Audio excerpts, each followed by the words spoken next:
So myself Monica, Department of Pharmaceutical Chemistry. So today's topic is on anti-cancer agents. The agents which will act against the cancer and reduce the tumors which are present in our body. So coming to the main introduction of the anti-cancer agents, cancer is not a single disease. It is a collection of multiple diseases. Normally variation in a genes will lead to the cancer, and it will lead to the rapid multiplication of the cells, and over reproduction of the cells will lead to the cancer. So cancer is a term which is used for the disease in which abnormal cells divides without control, and it will able to invade the other tissues. Invading is nothing but the spreading to the other tissues, and it will target another tissue. So that's why the condition is named as metastasis. So cancer cells can spread to other tissues. This process is called as a metastasis. So since it is not a single disease, it will be a collection of diseases. So it will not invade not only normal cells, it also invades the other tissues, leading to the metastasis. So that's why there is a possible of various diseases whenever there is cancer. So coming to the second one, the characteristics of cancer cells. Normally the cancer cells are non-functional, and also the development and reproduction of the abnormal cells, rapid reproduction of the abnormal cells will occur, and these are non-functional, and the cancer cells eventually metastasis, nothing but they will spread to the other normal cells and they will damage other cells, and it will also damage the other organs via circulatory and also through the lymphatic system. And next, coming to the types of tumors. Normally these over reproduction of the cells, over multiplication of the cells will leads to the tumors actually. So these tumors are of two types.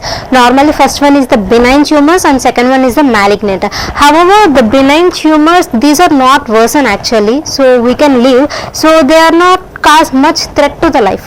Whereas coming to the malignant, they will tending to worsen the situation and they will also causes the death. So this is the diagram. This is the benign tumor and this is the malignant tumor. So compared to the benign one, malignant is most dangerous, whereas in which this malignant tumors will cause the worsen condition of the life. And next, coming to this is the cell cycle, and these are the cancer drugs actually. Normally cancer will take place in several phases.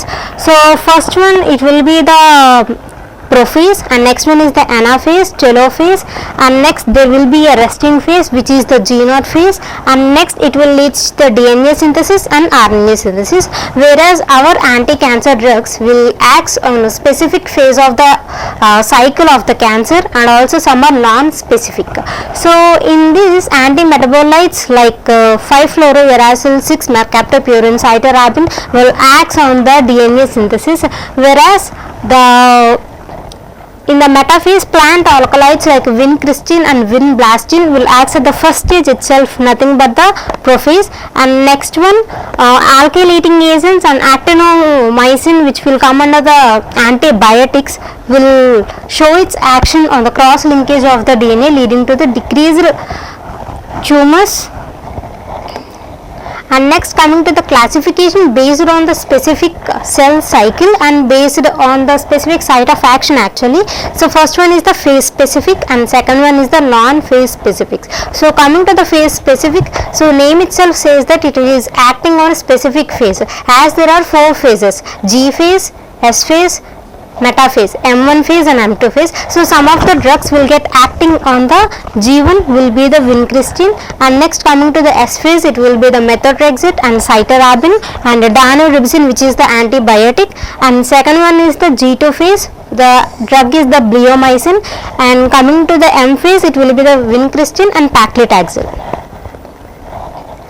So coming to the phase non-specific agent, so these are the drugs which will not act on the specific phase, it will act on all the phases. For example, nitrogen mustards, and in that the example will be the cyclophosphamide, busulfan, melphalan, carmustine, lomustine. All the nitrogen mustards are the phase non-specific drugs. So these drugs will act specifically on the proliferating cells but not on the phase. Example is fluorouracil and cyclophosphamide and actinomycin. And next, chemical classification. The first classification is based on the site, whether in which cycle it will act, whether it is the S phase, metaphase, G phase. So coming to the chemical classification, the first one is the alkylating agents. So in that it is nitrogen mustards. Example mechlorethamine, cyclophosphamide, busulfan. And next ethylene imine. Example is thiotepa. And next one is alkyl sulfonate. It contains an alkyl group and a sulfate group. So that's why it is the busulfan. And next nitrous urea. It will contains the nitrogen group, and next one is the urea. So example is carmustine, lomustine. And next triazones. So this will contain 3 nitrogens in their structure, so that's why it is the triazones. So in that the procarbazine, decarbazine. So next one is the anti-metabolites. So these are the metabolites which are required for the synthesis of a DNA and RNA. So anti-metabolites are the drugs which will act against the metabolites. So some of the important metabolites are the purines, pyrimidines and folic acid. Without this there will be no formation of the DNA. So our antimetabolites will act against this pyrimidine, purine and folic acid. So first one is the pyrimidine analogues, and in that 5-fluorouracil is the first and foremost drug which has been used as anti-cancer agent, and second one is the 6-mercaptopurine, and coming to the folic acid antagonist it will be the methotrexate.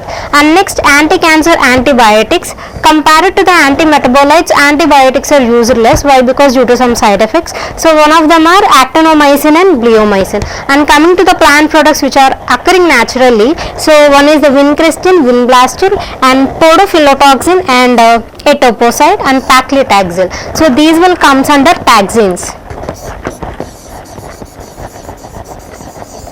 Paclitaxel, docetaxel will comes under the taxanes, podophyllitoxin and etoposide. And next one, first and foremost drug will be the alkylating agents. Why it is alkylating agents?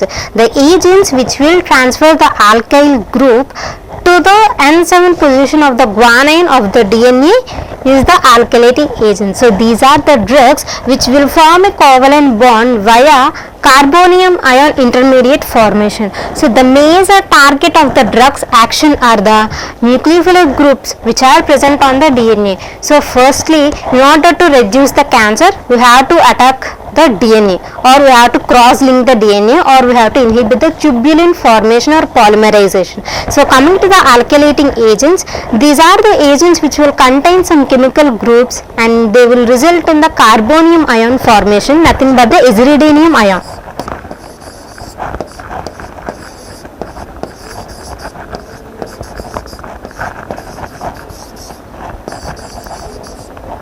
Aziridinium ion. So by the formation of this aziridinium ion, it will attacks the nucleophilic position of the N7 position of the guanine of the DNA. Further, it will shows the anti-cancer action.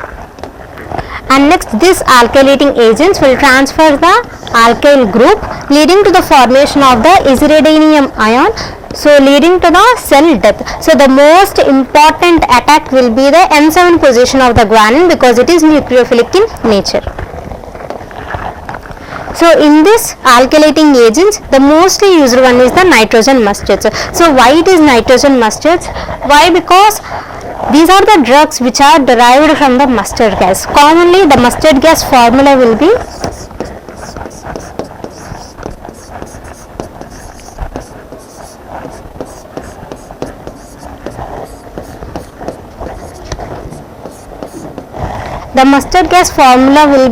presence of the 2 ethyl groups and presence of the 2 chlorine groups, and in between there will be the sulfur group. So nitrogen mustards are the one which are derived from the mustard gas. In the presence of sulfur, nitrogen mustards will contain nitrogen.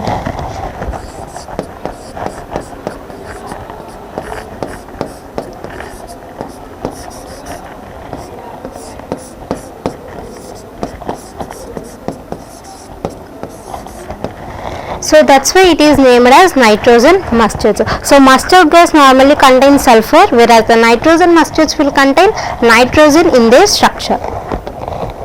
And next, these are not spell specific but still more active at dividing tissues. They are not specific on the specific phase of the cell cycle, whether it is a G phase or metaphase, anaphase or telophase. These are not site specific. At the physiological pH, they will, this aliphatic hydrochloride will converted into the aziridinium ion, which will react with the nucleophilic nature of the N7 position of the guanine, resulting in the attack of the DNA. So coming to the mechanism of action, so firstly nitrogen mustards will contain some chemical intermediates, as I already told you. This will contain some chemical groups that will produce the carbonium ion. It's nothing but the aziridinium ion. So it will forms a covalent bond with particular nucleophilic substance in the cell, nothing but the N7 of the guanine. N7 position of the guanine. So nitrogen at the 7th position of a guanine residues in DNA is strongly nucleophilic and it will be susceptible to attach. So alkylating agents will transfer the alkyl group to this, leading to the formation of aziridinium ion, and it will leads to the cross linkage of the DNA, and finally it will leads to the death of the cell. So firstly nitrogen mustards, it will contain active chemical groups which will result in the formation of carbonium ion. So they can form the covalent bond with the particular nucleophilic substance in the cell. Actually the DNA will contains the purines and pyrimidines. So in the purines class it will contain the guanine.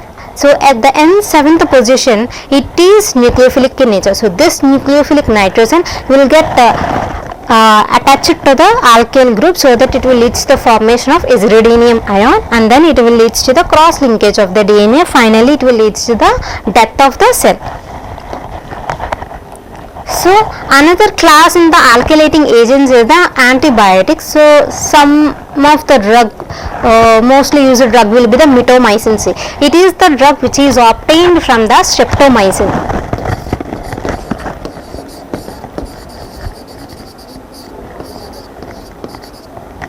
Streptomycin. So this is the drug reduced enzymatically to the semiquinone model, and finally it will lead to the stable carbonium ion, and which will alkylates the DNA. And next, third one will be the nitrous urea. Why? Because these are the drugs which will contain nitrogen group and also the urea group. So these are the one which will get decomposed into two compounds, namely the isocyanate and the diazohydroxide. So these two compounds will inhibit the DNA and RNA, whereas coming to the isocyanate, it will carbamylates the proteins and also the RNA. The isocyanate, the nitrous urea, will get decomposed into the two parts, whereas first one is the isocyanate and second one is the diazohydroxide. So first this isocyanate will carbamylates the proteins, carbamylation will take place and it will attacks the RNA and it will stops the RNA synthesis, whereas the diazohydroxide, it will yields a diazo intermediate decomposed to the carbocation and it will leads to DNA alkylation.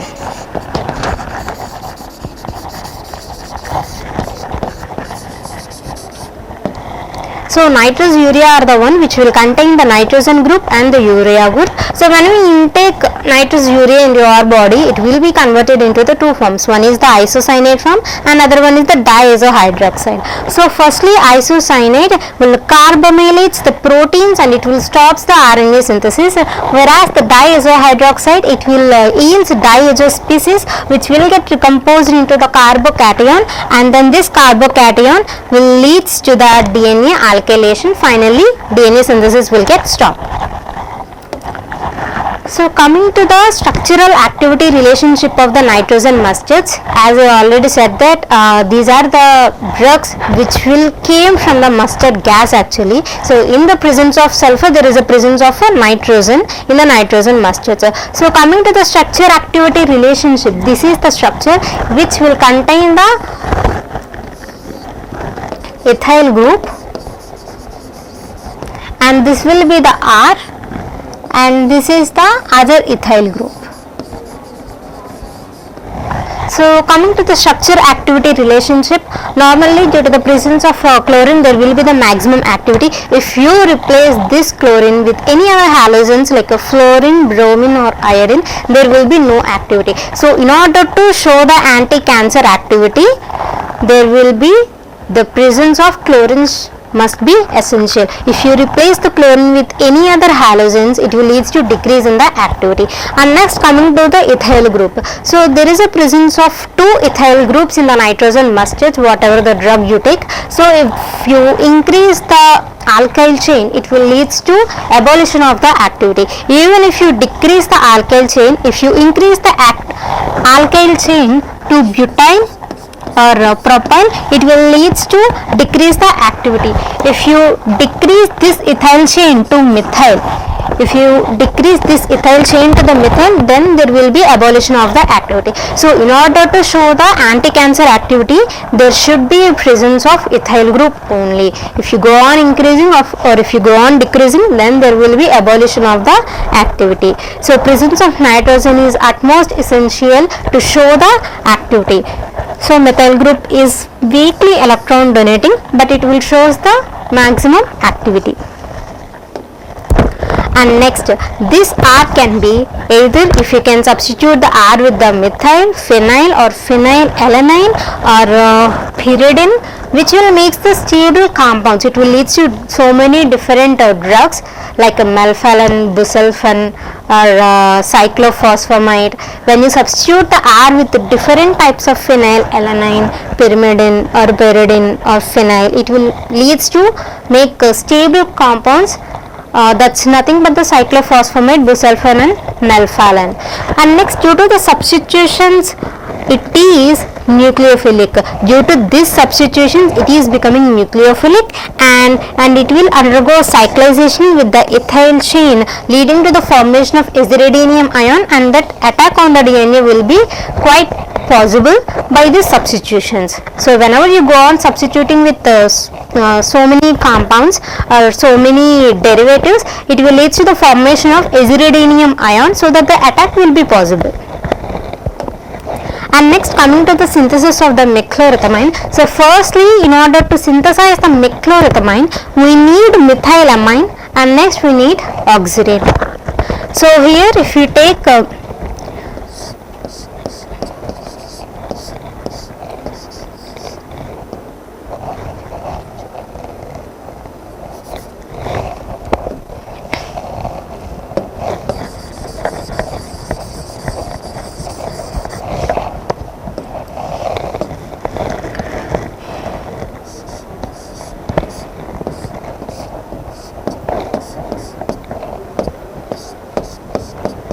so this is the methylamine, and next it will be getting combined with oxirane.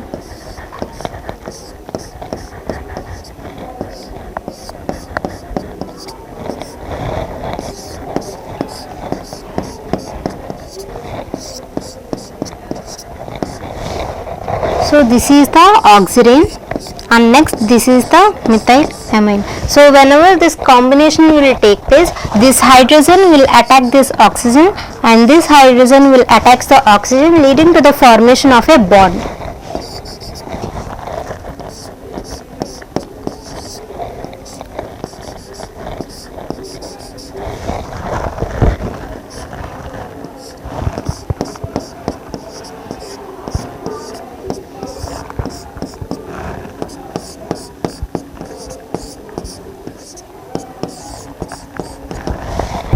So this oxygen will form a bond with hydrogen, leading to the formation of OH, and second one, it will lead to the formation of OH, and then it will be getting treated with SOCl2. So two molecules of SOCl2, so that we can write as SOCl, and next SOCl. So one of the chlorine used to get react with the H, and next other chlorine used to get react with the H, leading to the elimination of two HCl molecules, whereas in this there is a remaining of one SO and other SO. So this SO will get combined with the O, leading to the formation of SO2, and this SO will get combined with this oxygen, leading to the formation of another SO2. So there will be the elimination of minus 2SO2. So further there is only one Cl and another Cl. So this chlorine and this chlorine used to get attached to the final structure. So the final structure will be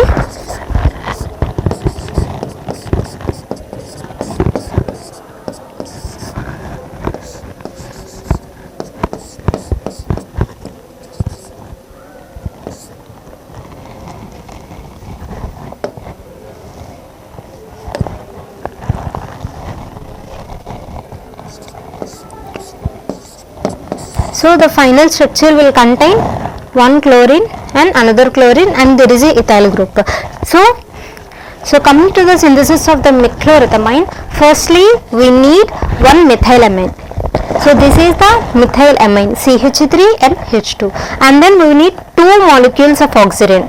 So CH2 bond CH2O. So we need two molecules of oxygen, CH2 and both. So in this, the hydrogen of the methylamine used to get react with the oxygen of the oxygen, and also one of the hydrogen used to get form a bond with the oxygen, leading to the formation of this. And next it will be getting reacted with 2SOCl2, I mean two molecules of SOCl2. So in this, one of the chlorine used to react with the hydrogen, leading to the elimination of HCl, and one of the SO used to get react with the oxygen, leading to the elimination of 2SO2. So finally there will be only two chlorines remaining. So these two chlorines used to get attached to the final structure, leading to the formation of methchlorothamine. Methchlorothamine is nothing but having some methyl group and chlorine group and ethane group, and next amine group NH2. So the final structure will contain the methyl group, chlorine group, ethane group and amine group. And next, coming to the antimetabolites. So for the synthesis of DNA and RNA, we need purines, pyrimidines and folic acids actually. So some of the common purines and pyrimidines will be adenine, thymine, guanine, cytosine and uracil. So antimetabolites are the drugs which will act against the metabolites. So in order to cross-link the DNA, or in order to decrease the synthesis or to inhibit the synthesis, we should inhibit the metabolites. So some of the metabolites are purines, pyrimidines and the folic acid. So coming to the first one, antimetabolites are the compounds which are similar. These are the drugs which are similar to the precursor molecules and which will inhibit the formation of the normal cell products. And also these are effective agents which will interact with the biosynthesis of nucleic acids, nothing but the DNA and RNA. They will inhibit some enzymes which are responsible for the formation of the DNA and RNA. And next, antimetabolites, they will show the action by inhibiting on the enzymes, whether at the active site or at the allosteric site, another site. So these are the drugs which will inhibit the enzymes responsible for the purine and pyrimidine synthesis, DNA and RNA synthesis. So they will act on the specific active site of the enzyme or at the allosteric site. And next, coming to the first one is the purine analogs. So the design of these antimetabolites will occur by the isosteric replacement of the sulfur group actually with the hydroxyl group of hypoxanthine and guanine.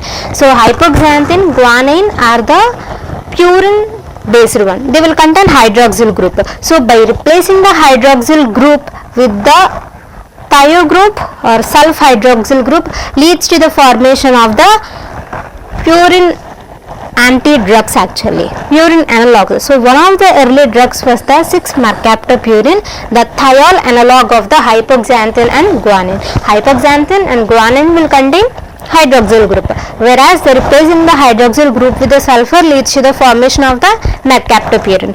So and this activation will be done by the presence of hypoxanthine guanine phosphoribosyl transfer. 6-mercaptopurine will get converted into the other active forms by the presence of this enzyme, hypoxanthine guanine phosphoribosyl transferase. And next, coming to the mechanism of action, normally the reaction of the ionosic acid and the aspartate will lead to the formation of adenyl succinic acid, and then it will be converted into adenylate acid, whereas our 6-mercaptopurine will get converted into the 6-thioinosine monophosphate. So this 6-thioinosate will decreases the formation of the adenylate acid. And next, it will be used to treat the acute leukemia. Normally the 6-mercaptopurine will get converted into the 6-thioxanthin, and then it will be converted into 6-thiouric acid, whereas the 6-mercaptopurine on conversion into the thioinosine monophosphate will show its action both on the RNA and DNA. So it will be 6-mercaptopurine will be converted into thioinosine monophosphate, and then this thioinosine monophosphate will be converted into guanine monophosphate. So this guanine monophosphate will attack the RNA, whereas the thio-IMP will attack the DNA. In this way, it will show its action as an anti-cancer drug. And next one is the pyrimidine analogs. So the mostly used drug in the pyrimidine case is the 5-fluorouracil. So in this, it was designed to block the conversion of the uridine to the thymidine. It will show its action on the RNA synthesis actually. So the normal synthesis of the thymidine will involves methylation of the 5th position of the pyrimidine. So if you substitute the 5th position of the pyrimidine, it will lead to the formation of the 5-fluorouracil. So the replacement of the hydrogen with the fluorine group at 5th position will lead to the anti-metabolite drug, namely 5-fluorouracil, and it will also form a stable ternary complex which will show its action on the tetrahydrofolate reductase. And next, this is the mechanism of action actually. So 5-fluorouracil will be converted into DUMP actually, DUMP, whereas in the mercaptopurine we use it to see the conversion of 6-MP to 60-MP, that is 6-thioinosine monophosphate, whereas in the pyrimidine analogs we will see the conversion of the fluorouracil to DUMP, nothing but deoxyuridine monophosphate, and then this active form will be incorporated into the DNA and RNA, and it will inhibit the thymidylate synthase, and which will convert the DUMP to D-thymidyllic acid. Finally, it will inhibit the DNA synthesis. So coming to the folic acid antagonist, so folates are the one which are essential factors to provide the stability to the DNA and also to prevent the oxidation of DNA by the free radicals. So in order to show the anti-cancer effect, we have to inhibit the folate formation actually. So folates are the essential for the synthesis of the purine nucleotides and thymidylate, which in turn is essential for the DNA synthesis. So methotrexate is the one drug which comes under the folic acid antagonist, which will inhibit the DHFR, dihydrofolate reductase enzyme. So dihydrofolate reductase will convert the folate substrates polyglutamate form first into the dihydrofolate and next into the tetrahydrofolate. So this will function as essential cofactor in order to transfer the groups to the formation of DAMP to DTMP, which is required for the purines and the pyrimidines. So coming to the folic acid antagonist actually, so these are the drugs which will inhibit the formation of the folic acid. First they will enter into the mammalian cell in the folate form, and then they will be converted into the polyglutamate form, and they will show its action by inhibiting the folic acid synthesis. So this is the mechanism of action actually. So firstly methotrexate, it is structurally similar to the folic acid. So and then they will get actively transported into the mammalian cell. They will get transported by some systems to the mammalian cell, and it will inhibit the dihydrofolate reductase. So dihydrofolate reductase is the one which will reduce the hydrofolic acid. So it will enters by the folate carrier and it will get converts into more active polyglutamate form. Firstly it will be in a folate form and then it will be getting converted into the polyglutamate form, and then additionally it will inhibit the thymidylate synthase. Apart from the inhibition of the dihydrofolate reductase, it will also inhibit the thymidylate synthase and also the DNA synthesis inhibition and also the RNA and the protein synthesis. So in this way it will shows the action.